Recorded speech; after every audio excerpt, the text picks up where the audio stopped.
Today on Divas Can Cook, we are taking 3 of my favorite chocolates and we are creating the smoothest, silkiest, creamiest chocolate fondue ever. I love everything about this chocolate fondue and I think you will too. Let's go.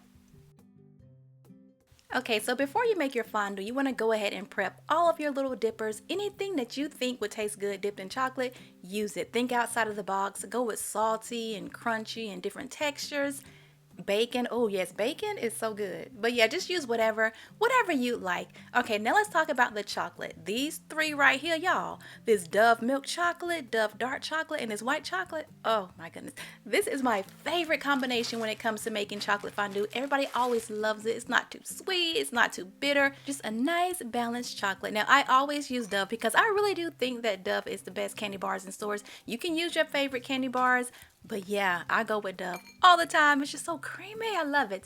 Okay, so the hardest part is just removing the wrapper because it's so easy to make chocolate fondue. Just melting chocolate, which is why I just love this as a dessert. Everybody loves fondue. It's just fun. Not unless you don't like chocolate, okay?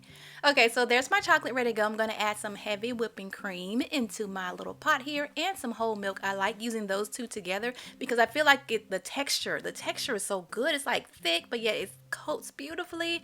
Okay, so that milk is nice and warm, so we're going to add in our chocolate. And you can use a double boiler if you want to. I just throw it in a pot and just make sure that I watch my heat. I have my heat on like a medium low because you don't want to scorch this chocolate, but it's going to melt pretty quickly because, you know, the milk is nice and hot. So go ahead and keep stirring it on up. We're almost there. It's kind of chunky still, but just, you know, keep on stirring it constantly and eventually you're going to have some smooth, silky, luscious chocolate that tastes so good. We're not going to add in any vanilla extract because we got that white chocolate which had plenty of vanilla in it. Yep, we're done. We are done. It's so smooth and silky. I like it like that. Okay, so now we're going to add a generous pinch of salt. Okay, just to balance everything out. A little bit of salt, sprinkle it in, stir it up, and now we are done. Let's test it out. We're going to test it out to make sure that we like the texture of it, the taste of it.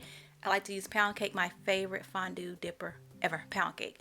Look at it. It coats beautifully. It's nice and hot. Okay, yep, good to go.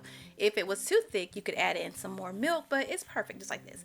Okay, so I'm going to go ahead and just heat up my little fondue holders here. I got this from Amazon. Aren't they cute? It comes with 4 little individual pots because my kids, y'all, they're like, ew, he double dip. That way we all get our own little fondue pots and we can double dip all day. But you can also put this in a crock pot. If you have a chocolate fountain, you can use that, or just you can leave it on the eye on like a low setting. You'll be good to go. But that is it. Homemade chocolate fondue, you guys. It's so fun. It is so fun. You have to add this to your next party, okay? Even if like just a little small little setup, something about chocolate fondue just draws people in, okay? Do it with your kids, your grandkids, yourself, your boo. Just do it, all right? I hope you guys enjoyed this video. Don't forget to subscribe and check out my other videos. Later.